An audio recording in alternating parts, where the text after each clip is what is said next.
Welcome to an episode of Command Control Power. I don't know if this is the Command Control Power Air or Pro or just the regular, but here we are. Good to see you, Jerry.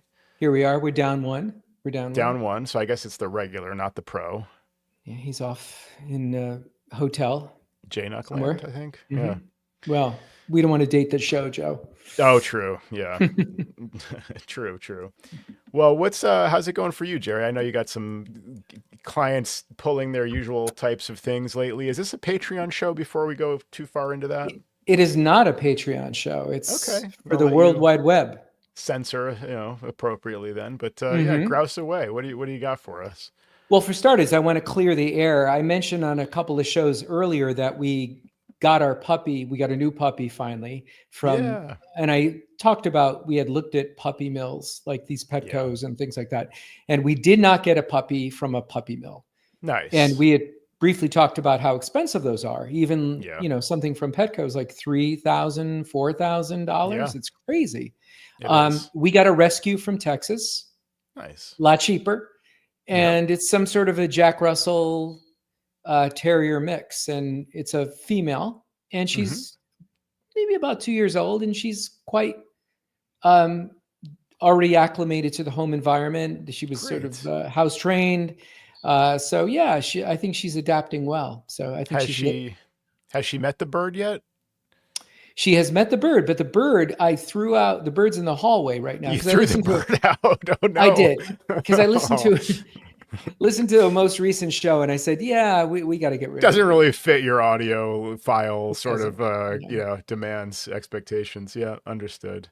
No, I mean, I think people don't mind. It's real life, but yeah, that's as long as the bird is not too uncomfortable, living in the kitchen for a while or hallway or wherever She's they are. on the other side of the door here in the studio, okay. and She's close to home then. yeah, we're gonna bring her back out once we're done. Gotcha. Nice. Well, Yeah, that's I got good. a Thanks for number. the update. Yeah. Yeah. I just wanted to clear the air there because I felt like a little bit guilty. I had a number of things go on this past week, though.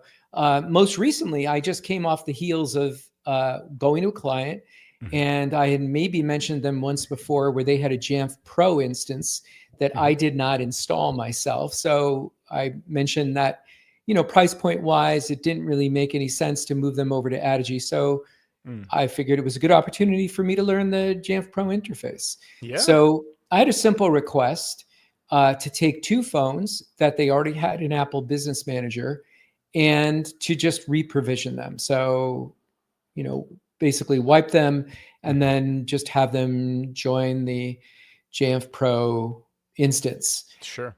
And one went very smoothly. When you have these devices, whether they're in Jamf or Adigy, and they're in Apple Business Manager, you've made sure of that. And you could do all these things now. If they're not in Apple Business Manager, of course, you could do all this with the iPhone, which is transformative, which is just amazing, But with any of these devices, to have real good control over them, you need to do scorched earth. So if your clients are bringing their own devices, and this, I know most people who are listening to the show already know this, you really can't successfully fully manage them unless you reset the device. But anyway, so these devices were already in the Jamf Pro full management. And I was fighting with this older iPhone it was an iPhone 12. And for some reason, I could reset it and it would reset, and then it would see the Jamf Pro instance, and it was adding configuration, and then this is the spinner, as you call it, would just spin and do nothing. So I'm like, what is going on? Well, so I did, I think 2 or 3 even DFU restores, because I reached out to Jamf and I said, like, what's going on? Like this device is in there. So we checked some provisioning, everything looked good. Yeah. Come to find out, I had mentioned that these phones were already in their group of phones that were in their like their policy or whatever you call they were already in Apple Business Manager. Apple Business Manager. Got it. But one of the employees lost a phone. So he wanted to make that iPhone 12 her new phone. So transfer the number to that iPhone 12. And the iPhone 12 had the number of the iPhone that I had successfully set up, which was an iPhone 15. So that's what was keeping it from not provisioning, was that I didn't have this backstory. The client, of course, was Right. managing devices. He went to the Verizon store.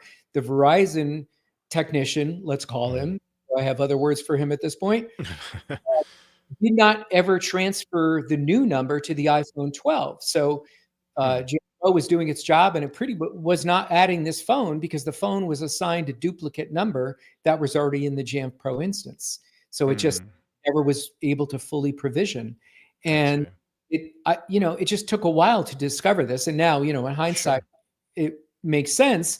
But this is one of those examples, a glaring example of where the client wants to do some of the tech management, or they just want to do some part of it, and you're not added to the Verizon um, account, so you can't walk Right. in there as a representative of the company. You're not added to their internet service provider, so you can't call up and say, hey, we're having trouble with the modem, Right. we've got horrible upload speeds.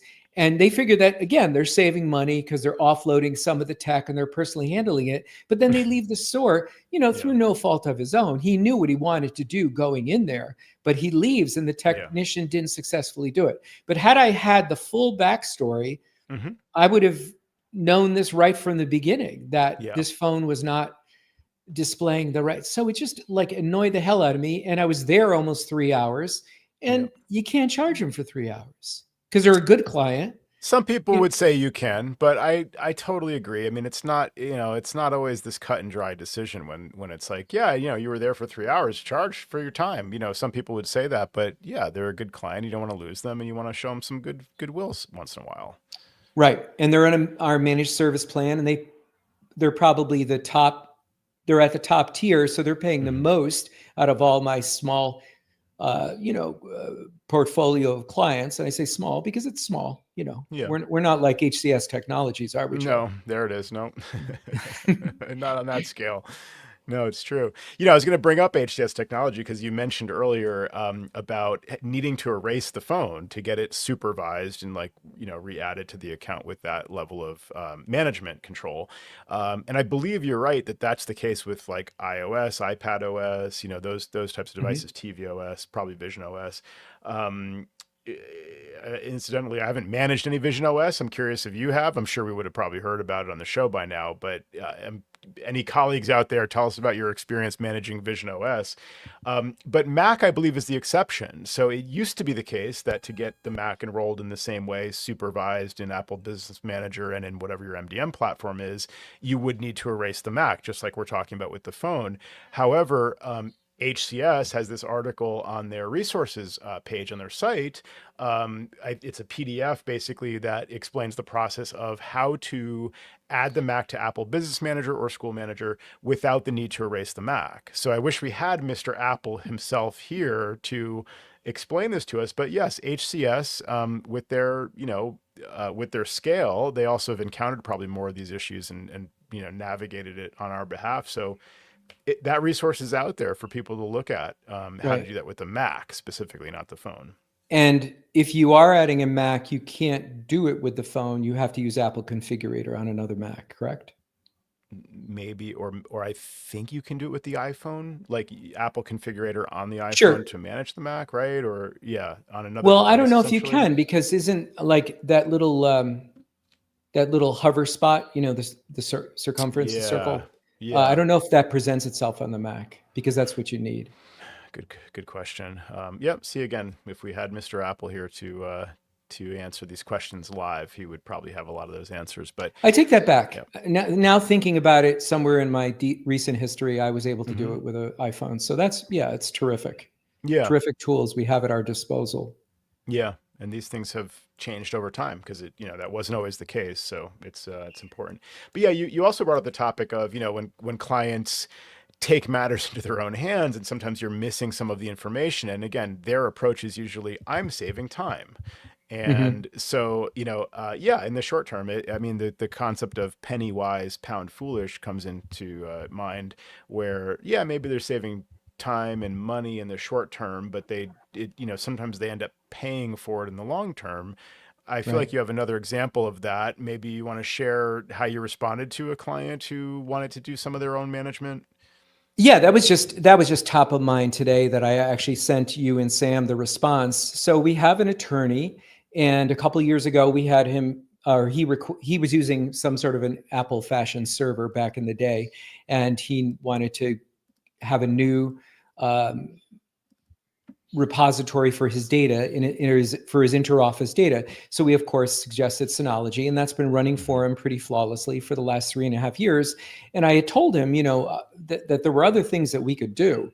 You really need to back this up. So if you want to engage us again, and he's got one machine that's on our MacWorks Total Care. But other than that, he's not really a player, as they say. So he was asking, oh, I was thinking about what you said, all those years ago, and I really want to back it up.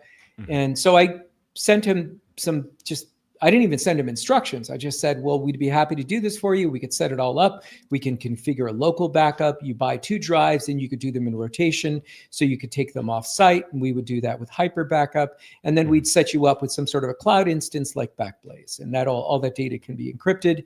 And, we could do that for you. It's going to take 2 or 3 hours of billable time, but yeah, it's no big deal. It's very well thought out, and you get the outcome guaranteed, basically, that you want. Right. So of course I send this response to him right away in the hopes that, I'm going to get a little bit of work. Yeah. A week goes by, nothing, so finally I rattle the tree again, and I ask him, where he stands. And now another week goes by, and he finally replies and says like, oh yeah, I've been looking at Hyper Backup, and I'm going to set that up and, explore that. And so I just smoke was coming out of my ears. Oh yeah, I can imagine. And so I went to my best friend, ChatGPT, and I said, let's give a pointed reply that's not too snarky, that, he should be doing what he does and I'll do what I do. Yes, exactly. I love your response here. I see, you shared it with Sam and I read through it. It's a great response because it says just what you said. Yeah. So I'll paraphrase, but thank you for sharing your plan of implementing Hyper Backup. Geez, where'd you hear about that, guy? Right. Yeah, I would like to say that in there too. Right. Yeah, I completely understand your desire to take control of your own technology, much like you expertly navigate the complexities of the law. We dedicate our expertise to ensuring technology works reliably and securely to our clients. Exactly. While self-directed technology projects can be rewarding, we repeatedly see situations where well-intentioned setups later require significant troubleshooting. Then I went on to say, in many cases, you end up paying double. So yeah, which is actually very. I'll throw in an example of that when you're finished here. But yes, double is probably the right estimate there.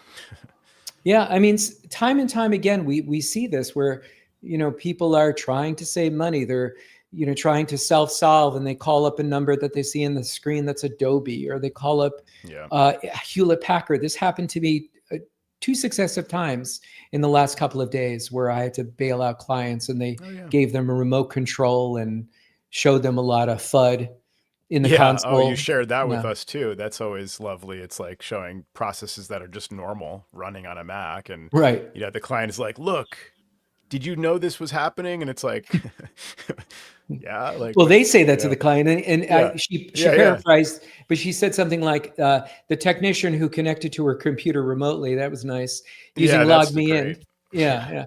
Was saying like, do you go to foreign websites a lot? Because look at foreign websites. And then they were saying something like, oh, and they finished with like, we think your Wi-Fi needs cleanup. And we can do that. That makes sense. Yeah, Wi-Fi cleanup. We do that all the time. Yeah. I was just cleaning up somebody's Wi-Fi earlier. Yeah. No, it's great, and it's like insulting when they've already had someone. It's like they'll do anything but to avoid calling you. It's just like a great feeling. It's like, I tried this, I tried that, I looked it up online, I let somebody connect, I had somebody over my house. Finally, I'm calling you. Yeah. And they told me all of these totally incorrect things. So can you help me? And it's just like, now I'm basically disavowing you of all of this bad information first, probably having to run some scans to make sure they're not still in your Mac. Did you pay them something? Did you give them, we have to change all your passwords now. that's before we even get to solving your original problem, which is going to take 5 minutes, by the way. So like, why, it's Yeah. just, yeah, it's frustrating, man. It happens all the time. And you get these calls. I've joked on the show before where they will say to me, like, I talk to my IT guy and I'm like, who am I? Like, what do you mean you talk to your IT? I never met your IT guy. I thought I was your IT guy. Like, I'm a little bit insulted, like, it's just weird. I don't know. It's a funny dynamic sometimes. And, Yeah, yeah, yeah. just to when we engage with them, like in these cases of the printers, one printer needed a firmware update, Mhm. and the other printer, you just needed to download the HP app so it could remotely connect to it. During, I think it uses NFC or Bluetooth Oh initially to yeah. set the password, and then she was off and running, and I took care of her in My 5 minutes. right. Man, I should have called you for my sister's printer. I've had like 2 or 3 HP like debacles lately. One was my sister's printer that I bought her because I Hmm. was there for her wedding, and she was trying to print her wedding vows on her printer like the day before the wedding. We were all going to head to the hotel, the venue, whatever, and her printer wouldn't work. And I'm like, I was struggling with her printer. We're like for like the hour, eventually we came out. I couldn't fix it. I'm like, this printer is a piece of junk. Like, I'm going to buy you a new printer. So bought her a new printer. That printer dies 6 months later. And I'm remotely walking her through, trying all this stuff. It keeps giving an error that basically like you can reset it. You can go back through all the setup and, from scratch. And then it gets to the point where you have to add it to your HP account, like, or it will not let you print anything. Like you have Wow. to like marry it to HP, and that's the part that wouldn't work. I keep getting an error from HP's side, like the printer couldn't be added or whatever. And then, you look it up and you can maybe go online and like go into your online account and remove the printer. So it shows up in one location on her online account but it doesn't show up in another location. So anyway, I mean, it was just like a huge debacle. I thought we could make you a new HP account. Like that's the only thing I can think of is maybe Hmm. it just can't be re-added because it thinks it's already there because it was there until it crapped out. It's like she ended Hmm. up buying herself a new printer, like just giving up. Third And printer. I'm totally insulted. Like I'm just like, yeah, like, and I feel totally defeated by this printer. But to your point, sometimes if they call you at the beginning of this process, you just, you can like, I've had this all the time. I mean, you walk them through either power cycling the printer and then it's good to Yeah. go, or worst case, like you just go back through the setup. Part of this is HP has transitioned from what used to be Easy Start or HP or like Hmm. 123.hp or Right. whatever. Right. They had an app and it was like downloaded from their website. Now they have an HP app. It's not HP Easy whatever or HP Hmm. Start. It's just HP, and it's downloaded through the Mac App Store. So that's Right. a whole new workflow. Um, but yeah, I don't know. So I think that they've been doing weird things that have caused some of these issues lately with my clients. Um, but yeah, when they Google it and they find the phony support, which Hmm. is amazing that it's still a scam, they end up with more problems. And now there's the risk that they've let someone in their system. So turns what should be a simple issue into a snowball. But yeah, I mean, here's another example of a client where like if they had called you, it would have been 15 minutes, but now it's an on-site that takes 2 hours. So we had a client hire us to spec new network equipment. They actually wanted to like move the existing equipment because they're kind of reconfiguring their office that they lease. And so we went through that. And at the time, spec'd new equipment. And they said, we're going to have the ISP come and upgrade the connection. And we said, great, just let us know when that's scheduled. And we will adjust the network to accommodate because they're switching from like coaxial with a static IP to fiber. They have no more need for static IPs. So the network has to be changed. We know this going Hmm. in. We told them this. And so we get a call one day. Hey, the ISP is here. Do you need to do anything before oh, too late. They made the change already. It's not working. We're offline. And we're like, yeah, so that's what we talked about last week. And now like, and what? Like, we didn't know this was scheduled. So, okay, we'll be there in an hour. Like, and we'll get you out of a jam. So we did that. It's all up and running. But of course, we couldn't fix it remotely, or we couldn't make the change remotely because they didn't give us notice and they did the thing before they even called us. All we would have had to do was change from a static assigned IP address to a dynamic address with the ISP. That would Hmm. have brought their connection down, but we would have done that like when the ISP was there. They would put in the new system and then they'd plug it in and we'd be up and running, right? Instead, Tim had to go there and get them out of a jam. So then they, ask about the invoice weeks later, and they're like, why are we paying for like what's this charge? And you charge, how come we're paying for travel? And like, first of all, this has been our policy for years now. This is the rate. Like, none of this is a surprise. You just haven't needed us in like a year on location. So it was kind of surprising to them. And I kept this out of the email, but I'm going to have a phone call with the person, my point of contact, to be like, how someone, not you, but like someone in the company scheduled this thing and didn't tell us, and we told you not to do it like that, and they did it like that anyway, and then that's why we had to come there. You would have paid us 15 minutes, which is included in your plan, rather than an hour and a half on site, and like you wouldn't have lost the connection and been down for 2 hours. So it's like, it's not our fault, if you just like kept us in the loop. I don't like to place blame, but like when they're implying there's something that we did wrong or that could have gone differently, it's like, yes, if you had kept us in the loop and just called us first, that would have been your most efficient way of handling it. And now you paid, instead of 15 minutes, you paid an hour and a half or whatever it was. Joe, I don't want to play the blame game here. Right. Yeah. That's my classic client story. Yeah. They don't like playing the blame game when they're to blame. Would it have been possible if you had a point person in the building where you could have remoted into their computer? Yes. And then I've done that when it's I've done that too, after hours, and it's like, hey, you're going to be down all night, and maybe, I don't know if Tim's even available tomorrow first thing, so let me try something here. If you're game, like plug your phone into your Mac, because then you have the wired USB connection for the personal hotspot. Meanwhile, they can still be joined to their Wi-Fi network, and over Wi-Fi, maybe I can connect to the local IP of the gateway, and then so you can make it. You can do some crazy stuff when you're pressed like that. But serves them right. Do a truck roll, charge them. Exactly. I mean, at that point, it's like, I'm going to struggle. You're going to struggle. This may not work. We may have to roll a truck anyway. Like, look, the right solution is he's got to show up now. Like, we'll get a client out of a jam. We'll bend over backwards. We'll give them free guidance through email. Like, we'll go out of our way to, try to support them in the way that works for them. But when it's like this, where we're all struggling and we don't even know if it's going to work, and Tim could be there in an hour or whatever, like, that was the right solution. It's funny, you get questioned later, like, Right. Well, wasn't my favorite client up in Litchfield, was it? No. It was, no. Otherwise, you probably would have heard about it. I'm available. Yeah. So, quick one here. My wife inadvertently, and it happens to the best of us, she spilled a little bit of water, and her computer, her new MacBook Air M4, got a side splash on the keyboard. Oh. So I stayed really cool. It happened when I was there. We turned it upside down, turned it off, kind of dried it off. And I said, I know what I'll do. I'm an ACN. I got all kinds of tools. So I go in the basement and I get the heat gun, the Panasonic heat gun. Don't tell me you melted the keys. It melted I melted. No, seriously? Oh, yes. No. It's a little too much heat. I mean, it wasn't like a Salvador Dali painting. Yeah. The melting off the side of the. Yeah. But it was, the keys are a little like, ooh, they got a little warp in them. Funny. So those keys are weird. I don't think it's entirely your fault.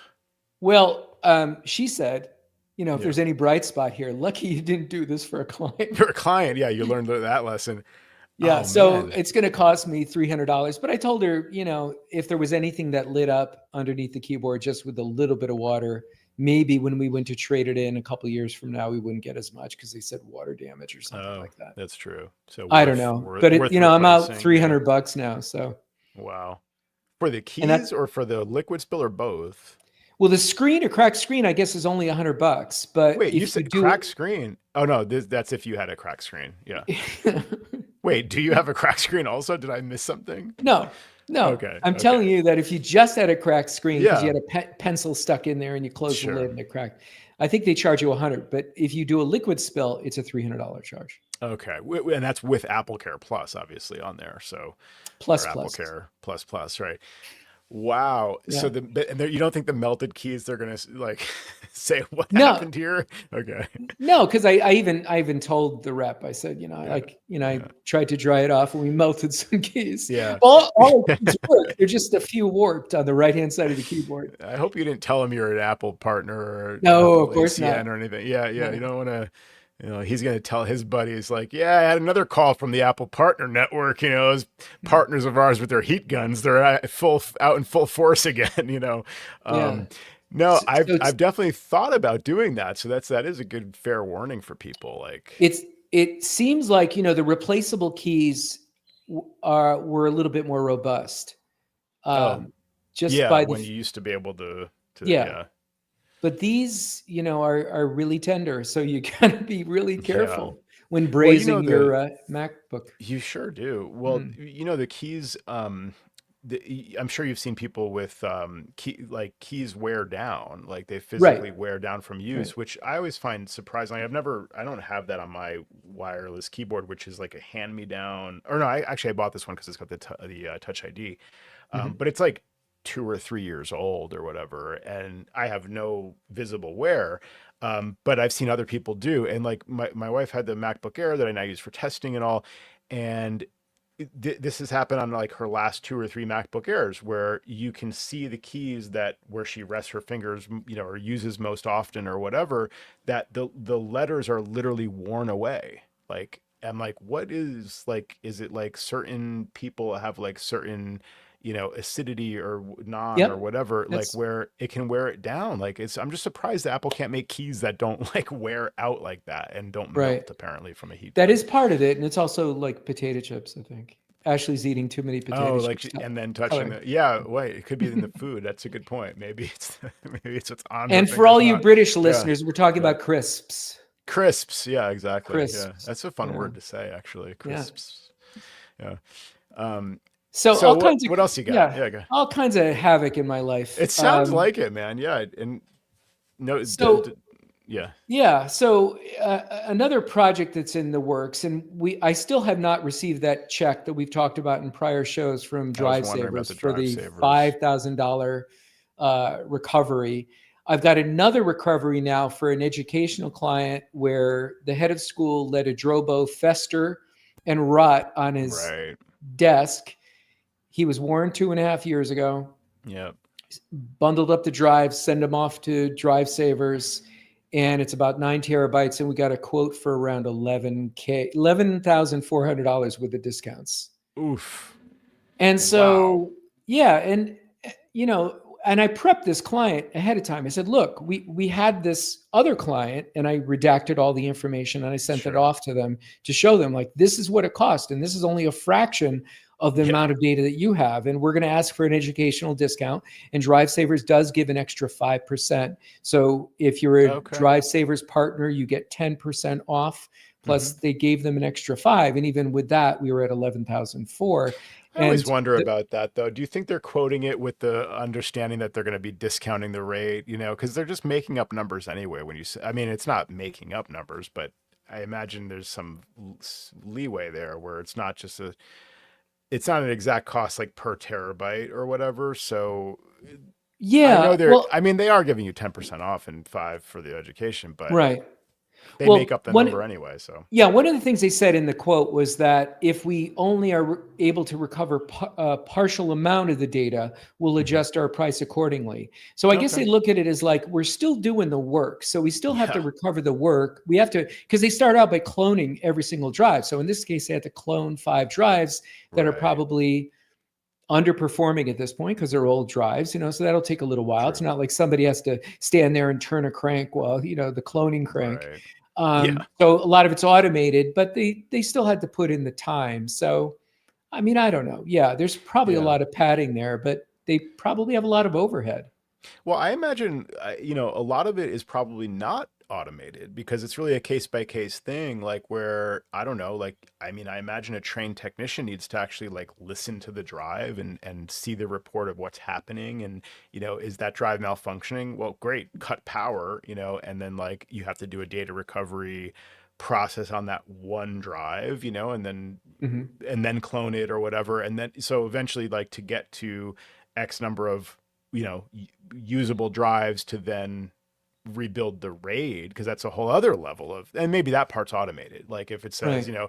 these 5 drives came from a Drobo of this generation, like their software can kind of do the rest, I'd imagine. But I mean, some of it's physical, a physical process where like somebody needs to probably be overseeing it, and certainly moving one drive in and one drive out and all of that Right. part too. And the other thing is they have to review the data too, because they're not going to send somebody and say like, "Yep, we got it all," and then the client Yeah, starts looking at the JPEGs and they're partially recovered JPEGs. It's the true. banding where you get strips of the picture, Yeah. not the Oh full yeah. picture. So I would Right. imagine there's a lot of quality assurance built Yeah. into what they do. A lot of not heavy lifting, but a lot of Oversight. QC. Yeah, Yep. exactly. QC. Yeah. Right. Yeah, Yeah. that makes sense. Wow. So they So upped the ante on that one. That's another like yes. 11 So grand. the headmaster got back to me right away and said, "Ooh, that's a heavy lift." And I'm Yeah. like, "Well, I kind of prepped you for this." He said, "It just said, send them Yep. back." And I'm like, "Are you sure? Because Wow. it's a Just big don't do it. package." Yeah. Well, maybe for another time. And, they're Okay. looking at budgetary concerns and stuff like that. But it's like, I see. yeah, but you don't want to be like shuttling this stuff back Shipping and all forth. this. Yeah. Yeah, because like, guess what? Drive Savers is probably not going to pay for Federal Express this Another next time around. shipment. Yeah, Yeah. Yeah. so it's still in play. He's going to give them a Got it. call. I said that's what you should do is call them. Yeah. I've done as much as I could do, being the liaison here, but now you've Yeah. got to take the ball and run with it. Yeah, sometimes right. Drive savers will, like, you can negotiate a little bit on the client's behalf, maybe with various companies. But yeah, if hearing from the client themselves is definitely, it can be more effective with this kind of thing. So Right. yeah, that So makes sense. Wow. if you're listening to the show and you have those clients that are just sort of like it's falling on deaf ears, and you tell them about, and they're running Drobos, God forbid, um, you know, man, it's it's so Yeah. much less. I mean, we would have spent a fraction of the money. We could have had replicated the data 3 times over, and it wouldn't Yeah. even come anywhere near Right. um, what we're looking at The here. recovery cost. It's a Yeah, classic example. I think the theme of the show is Pennywise pound foolish. It's like, right.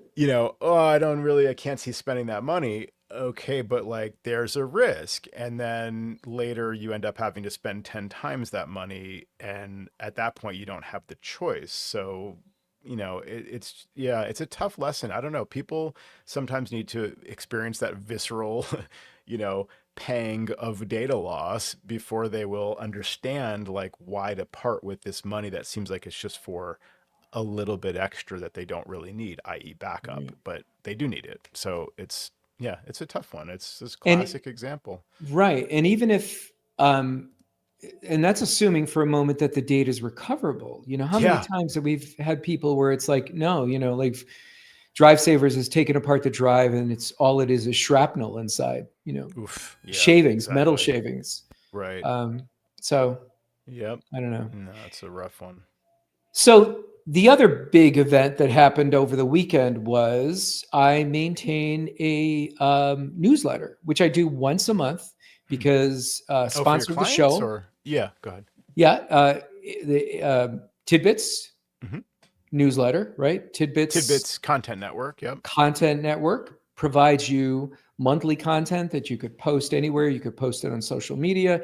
You could post it on the web and just on a blog that you maintain, or you could actually send it out to your clients on a monthly basis. And you could Hmm. even send it out, there's enough content there that you could actually send out 3 newsletters a month.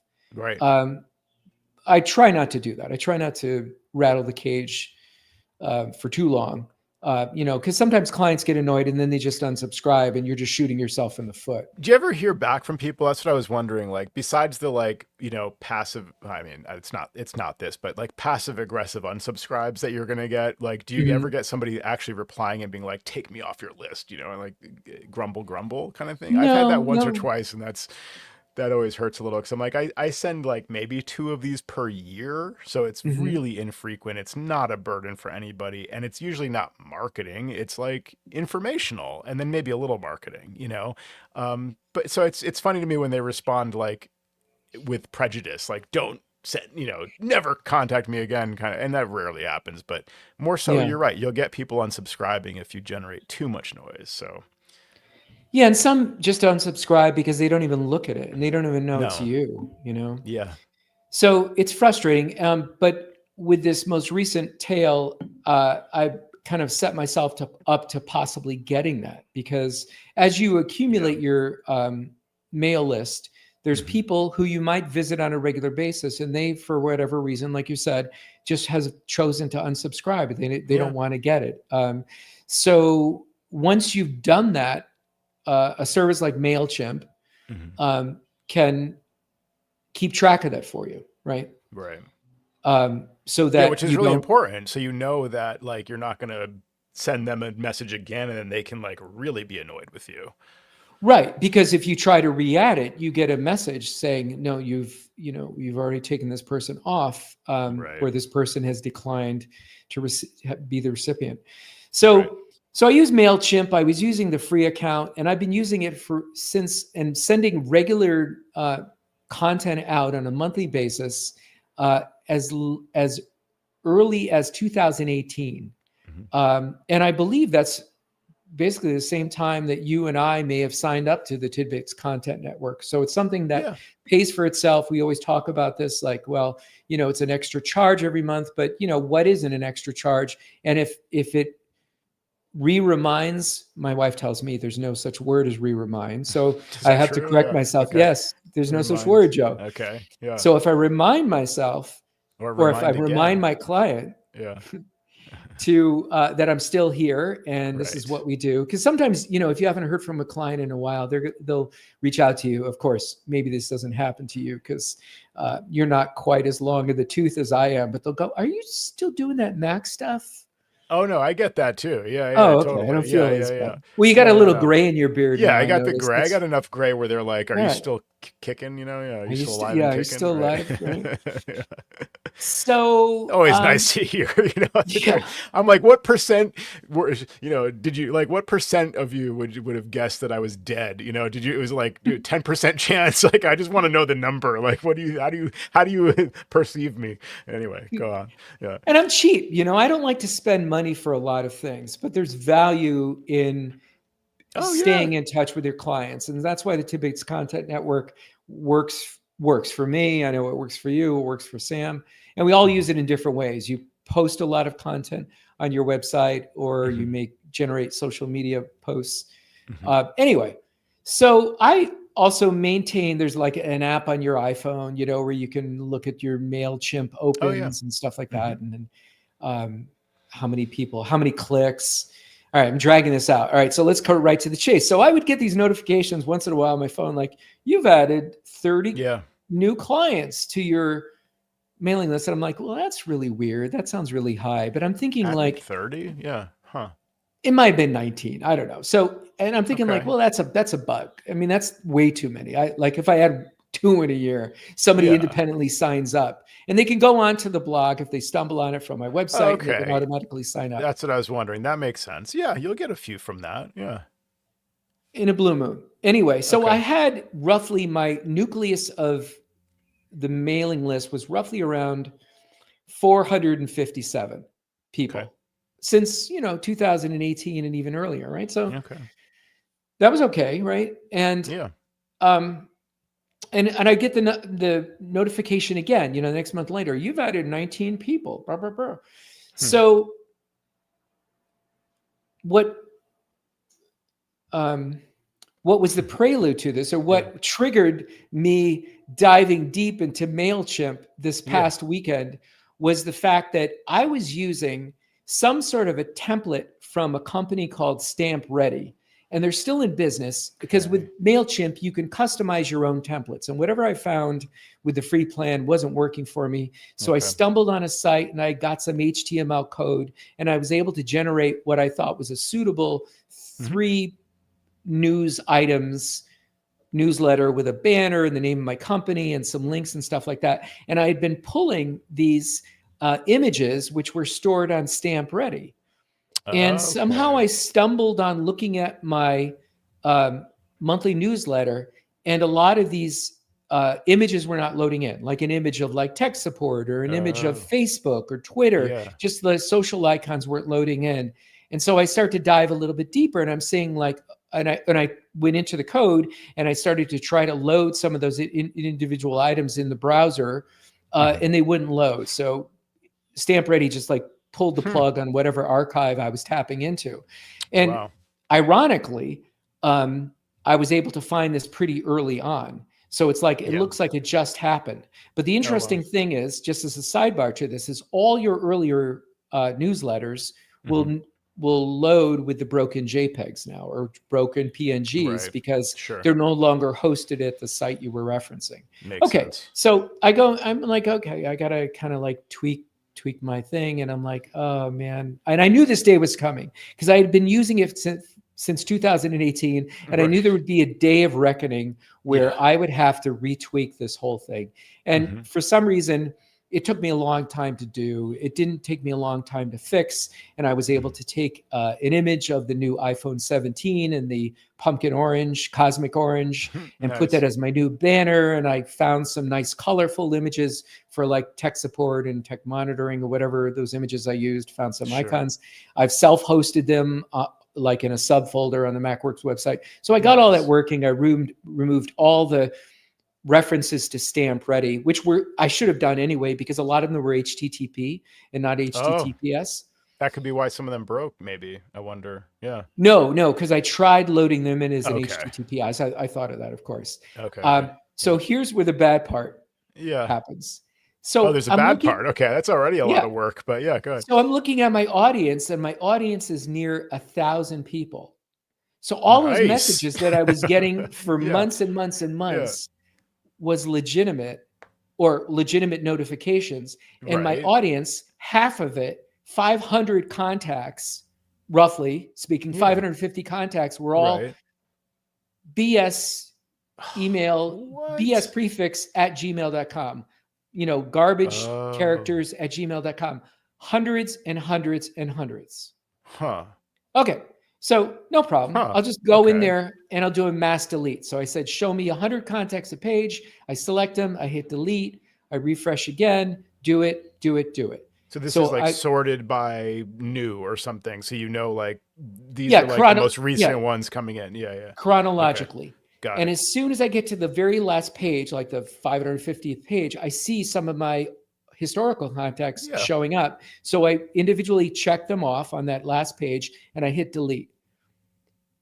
At the moment that I hit delete, everything was gone. So I know I know, right? So I know I didn't do this by mistake, because I've been through that before. We've done it with clients going into their Gmail account and doing like select all and delete. Oh, what happened? Right. Yeah. Right. But it wasn't ever an option to select all. It was only to select the 100 presented contacts that were on that page. And then I hit delete, and either something bad happened on their back end, or somehow through this, we'll call it a hack for I don't know, this infiltration somehow attached itself in some way to my legitimate contacts. So I have no idea. So I had 0 contacts at that point. Oh, whoa. Yeah. So, and I didn't have. I'm reacting in real time, but you did share this with us, and I know where this is going, and this is a warning for everybody out there. Right. So the very first thing I should have done was I should have done a CSV export in MailChimp before I did anything. And of course, I don't need to do that, because I'm a tech guy, and I'm going to get out the heat gun, and I'm going to dry off the keys, and your computer's going to be just as good as new, honey. Don't worry about it, right? Yeah. Oh man. Meanwhile, we got a dolly painting on her on the surface of her computer on the keyboard. So I couldn't reach out to them. You couldn't, like, there was some like, I don't even think you could email them at that point. No. It's like free, like, go F yourself, pretty much. You've been writing for free on our system for a long time. So I've been wondering that, because I have too. Yeah. It's just it's amazing that they bother giving you this much for free. But I imagine that it's like It's So costing I them something. Yeah. right. So I upgrade to $13 a month. That was the Okay. lowest tier, up to 1,000 contacts. Right. So I'm Okay. well in Yeah. range because I've got zero now. So Yeah. I've You got a got long way to 0, so go. you're covered. Yeah. Yeah. And so I do online chat, and I did it twice with two different people, and they're like, "Yeah, we can't do that. We can't recover that for you." And I'm like, "Well, wait a Wow. minute. I know, like, I kind of do this, like, a similar kind of work for a living. Like, I know Yeah. you have backups. I know you have redundancy. What do you mean you can't recover? I don't care if it's from yesterday. You could give me a month ago, 2 months Yeah. ago, a year ago. You might even Just give me prefer a month ago because it wouldn't have all these recent, crap additions there. right. Yeah. Just give me something, Something. something to hang my hat on. Oof. And they're like, no, we don't do that. You should, Wow. you know what you should have done though? You should have made a CSV backup. Right. That's like, and I got a Oh, little, great point. Yeah. I got a little It's like, pointed. I was yeah. going to use a different word. I got a little Yeah. pointed, and I said, Okay. well, I, it's like me saying to a client, that they Yeah. lost their data, and I'm saying, well, you should have made a backup. Yeah. Well, we're going to say that in a nicer way, but we're just not going to go Right. like, so anyway, so they couldn't In a do anything nicer for me. way. Yeah. Right. Oh, that So is I was rough, man. able, yeah, so I was able to import 187 contacts from exporting a CSV. I'm using currently Square as my payment gateway. So I grabbed some Okay. from there, Hmm. and I called a list together. Um, I have thousands of contacts in my regular contacts app. So I Yeah. called together a group and Hmm. exported that, and looked at some of the big players and made sure they were included. And Hmm. so that's where I'm at right now. So I re-imported it. I sent something out yesterday. Yeah. So you got to be careful. So if the very first thing you do, if you are, no matter who you're using for a mail service, do that today. As soon as you listen to the show, export a Hmm. CSV file of all your contacts. Yeah. Great tip. Well, man, yeah, that's a rough one. I'm wondering if they will, like when you import the names, did you get a prompt from MailChimp, like you said earlier, about like, oh, you can't add this person because they've already opted out or Well, anything like initially, that? yes. Okay. Initially, yes. I was getting some that were not able to successfully import, and you had to create a new group essentially. Yep. I forget exactly what their terminology for Oh, it was. so So you actually can work around the fact that they've opted out. yeah, and I just deleted the old group and I called it, Yep. MacWorks 2025 or whatever. Okay. Um, And then you could start fresh there essentially, and then yeah, just let people opt out again if they need to. But yeah, that's a tough one. I mean, obviously the way I would say this to a client is like you get what you pay for, right? So, mhm. when it's a free service, you can't really get support because, it's just free. So, yeah, lesson learned, and hopefully you save someone else some time out there who's Yeah, going through the hopefully. same thing. But the other thing too is I don't know whether to maintain this $13 a month account. They Yeah, or go claim back that to they free. Yeah.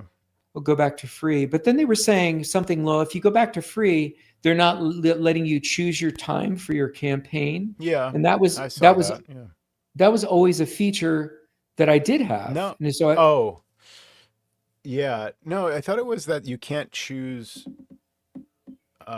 Is that what it was? I think I saw recently was like there's a feature where they will choose the time to send to specific people based on like what they know about those people or maybe the time zone or things like that. oh, I Um, see. it's something like that where they will like try to send it when it will be most likely to be like read, basically and opened. There's another feature where you can do A/B testing of like subject Hmm. lines. So you can, I know, I don't really care. It's a relatively small database on my side, like yours, where, Mhm. it's not going to make a marginal difference. But for a mass mailing, it's an interesting feature to have. If you have like I assume this would be scale for, 10,000 and up or something, where you really want to improve the open rate and you're not sure like Sure. which subject line. And so you can create two different subject lines and it will send to a small subset of your people, one or the other. And then depending on which one performs better, send, that one to the rest of your mailing list. Or so there's Right. like advanced features, which sure, you can pay for that. But yeah, the way I use it, the other one, of course, is like don't include the badge about like sent by MailChimp or whatever. But Hmm. I don't mind that. Like it is No, sent I don't by mind them. it And either. so, Yeah. yeah. And you can do most of I think you can, have your own custom domain and your verified email and all that. So it comes from your email. So you can do a lot of this with the free service, and it's advertising for them to be a bigger player on the, Mhm. the mass marketing Yeah. So I side. must have misunderstood that because I was always sending out like at a Tuesday at 4 Same. a.m. and everybody yeah. So as long Yeah. as I could do that, Yeah. Might be worth, going back to free. Now that you learn your lesson, you back it up, on a periodic basis. I always found that to be a little bit of a burden, getting people into my mailing list, because, and I'm glad I'm not alone because I'm hearing your process about Square and contacts and these different sources. And for me, it's Google Contacts, which is, in theory, I could integrate that with Repair Shopper. Repair Shopper is my, practice management, as I call it, for, sending invoices and ticketing and all that kind of stuff. So we have their emails. Like basically when I sign a new client, I'm adding them to Google Contacts with like all the details. And I have a shared group in my Google Contacts that's shared, I think, still using a separate app that's integrated with the Google Workspace account, called mhm, like Shared Contacts for Google or something along those lines, a very generic name, so that it can be shared among my team. And so mhm. that's all happening on the Google side. But then there's a Repair Shopper. So I then add them into Repair Shopper with a subset of the info, like the address where the service is taking place, but not like, and so whatever, I add, most of the same info. So I'm entering it there too. Then for the mailing list, when I'm going to do a newsletter, I sort my list of customers in Repair Shopper based on when they were added. And I look at when I last, updated my mailing list essentially in MailChimp, and I will manually add, name and email address from Repair Shopper into MailChimp. I'll also specify if they're on a monthly plan, whether they're kind of broadly speaking a residential client or a company. So then I can do targeted mailings in MailChimp, like send this out to my residential clients, send a different version to my, companies. Cause you sometimes it's a little bit different Yeah. how you address Yeah. them. And if they're on a plan and something's included versus they're not on a plan and I'm trying to sell them that so it's nice to have that classification in MailChimp. So it's all manual though. And I feel like sometimes a dope, like going in here and like copying and pasting between contacts app and Mhm. Repair Shopper, and then later updating MailChimp from there. And it's like, in theory, this could all be integrated. And of all the people, like I should be able to integrate this, but I just haven't spent the time to bother doing it. So it's all different sources up until now. But Yeah, I mean, there's people who make their career doing this, and yeah, their performance is graded on metrics, yeah, analytics that they're going to get. So they're going to say like, hey, since I came on board, you're getting that many more opens, that much more engagement. that's true. But it's hard for us to be juggling other things, and I find some of it annoying. So as much as I can automate it and just sort of like do something, so I feel like I'm being effective, but Yeah. not do too much of a deep dive. I actually buried the Yeah. lead on this story. The other Oh, thing was that, and this is probably the most important takeaway aside from exporting your CSV contacts, is yeah. that the reason why this happened was they could go onto my blog and they could just pump in their email address and hit Right. subscribe, and there was no secondary opt-in. That's what I was And wondering. How did you get a MailChimp form that didn't have like an "Are you a bot?" step, or like a double opt-in? Like we're going to send you an email and then confirm that you really want to be added to this, or that's an yeah. option. That's an Okay. option in MailChimp, and that was Okay. always turned off forever. Huh. And so Okay. that's where the problem was. And of course, with Interesting. this new instance of it, I turn that on. So the person puts in their email address on the blog, and then they have to get an email and confirm that they indeed want to subscribe. But that Right. doesn't preclude you from manually adding a contact. So let's say you just Yeah. visited somebody, their new client, you can just go into MailChimp into the back end and just Right. add their That's how I add their do it. name. Yeah. No, I'm just still I'm wondering like what the scam was. So like sure, you didn't have a double opt-in kind of thing. So, anyone could go and put in anyone's email address and whatever.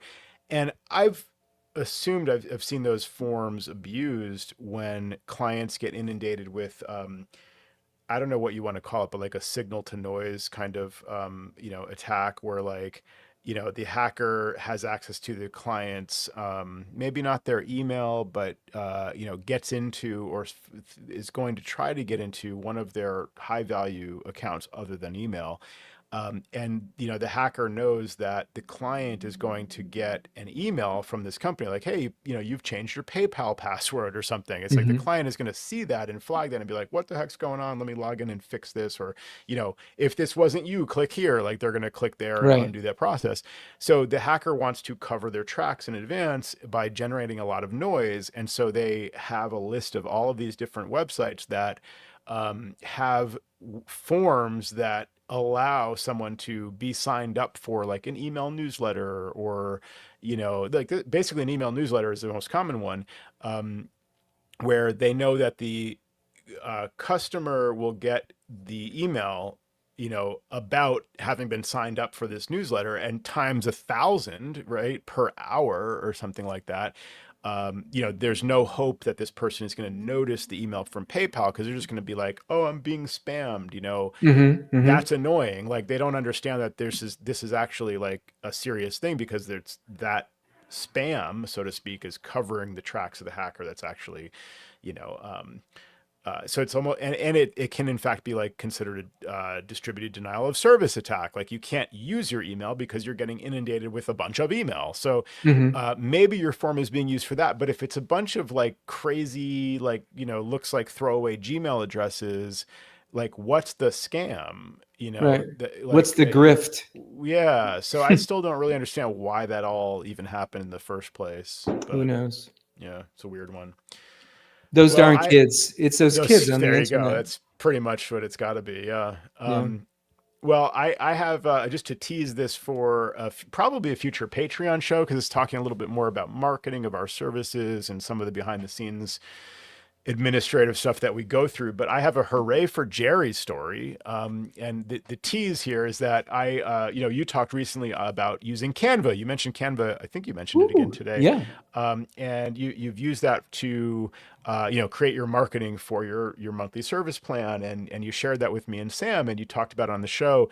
And I thought, well, counterpoint to Jerry's use of Canva, I'm going to use Pages because I'm the Apple fanboy. I'm the first party guy, and I'm going to use Pages because Apple is good at marketing and Apple has Pages and I like desktop apps. So I'm going to use Pages and I'm going to do what Jerry did, but I'm going to make my own little version of this thing. So I'm like, okay, fire up Pages and let's see here. Okay, templates. Yeah, well, they have a few little flyers and business brochures and things and like so was not impressed really with their offering, but Hmm. found one that I thought I could kind of make work for me.